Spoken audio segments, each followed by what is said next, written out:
Our house is on fire. I am here to say our house is on fire. According to the IPCC, we are less than 12 years away from not being able to undo our mistakes. In that time, unprecedented changes in all aspects of society needs to have taken place, including a reduction of our CO2 emissions by at least 50%.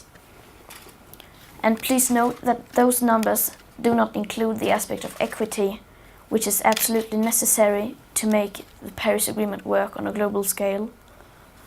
Nor does it include tipping points or feedback loops, like the extreme powerful methane gas being released from the thawing Arctic permafrost.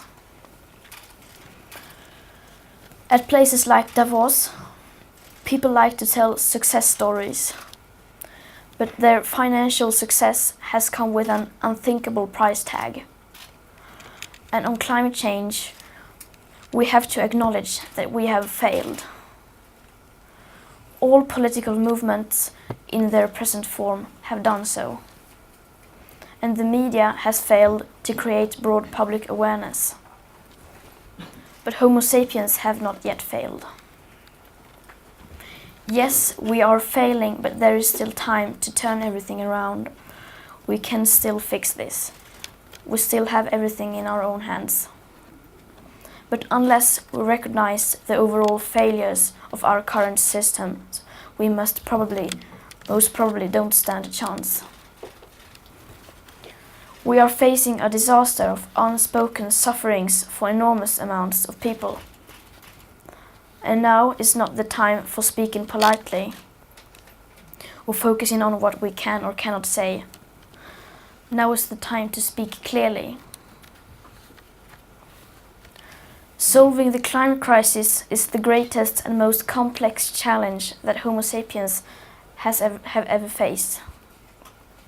The main solution, however, is so simple that even a small child can understand it. We have to stop the emissions of greenhouse gases. And either we do that or we don't. You say nothing in life is black or white, but that is a lie, a very dangerous lie. Either we prevent a 1.5 degree of warming or we don't. Either we avoid setting off that irreversible chain reaction beyond human control or we don't. Either we choose to go on as a civilization or we don't. That is as black or white as it gets. There are no grey areas when it comes to survival. Now we all have a choice. We can create a transformational action that will safeguard the future living conditions for humankind. Or we can continue with our business as usual and fail. That is up to you and me. Some say that we should not engage in activism.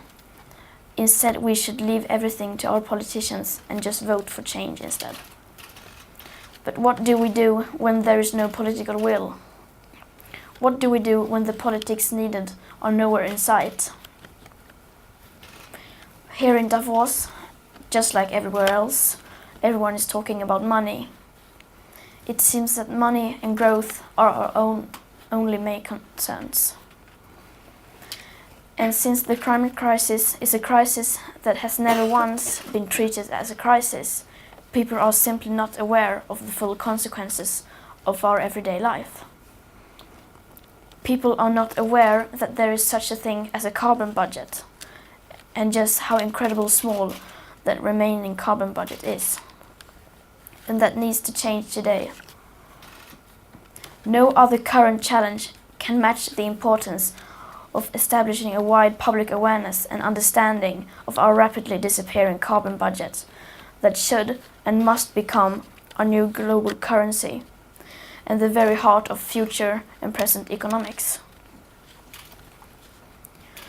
We are now at a time in history where everyone with any insight of the climate crisis that threatens our civilization and the entire biosphere must speak out in clear language, no matter how uncomfortable and unprofitable that may be. We must change almost everything in our current societies. The bigger your carbon footprint is, the bigger your moral duty. The bigger your platform, the bigger your responsibility.